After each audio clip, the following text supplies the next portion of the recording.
या अय्युहल्लज़ीना आमनू इज़ा नूदिया लिस्सलाति मिन यौमिल जुमुअति फस्अऊ इला ज़िक्रिल्लाहि व ज़रुल बैअ।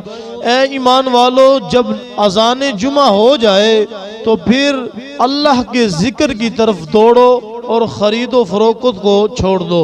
नबी पाक सल्लल्लाहु ताला अलैहि वसल्लम आपने इरशाद फरमाया कि नमाज जुमा मुसलमान पर, हर मुसलमान पर बाजमात अदा करना वाजिब है। नबी पाक सल्लल्लाहु ताला अलैहि वसल्लम आपने इरशाद फरमाया कि जो लोग नमाज जुमा अदा नहीं करते, नमाज जुमा से पीछे रह जाते हैं, हुजूर ने फरमाया मेरा दिल करता है कि मैं किसी आदमी से कहूँ कि वो नमाज पढ़ाए, और जो लोग नमाज जुमा से पीछे रह जाते हैं मैं उनके घरों को जला डालूं, उनके घरों को जाकर आग लगा दूं।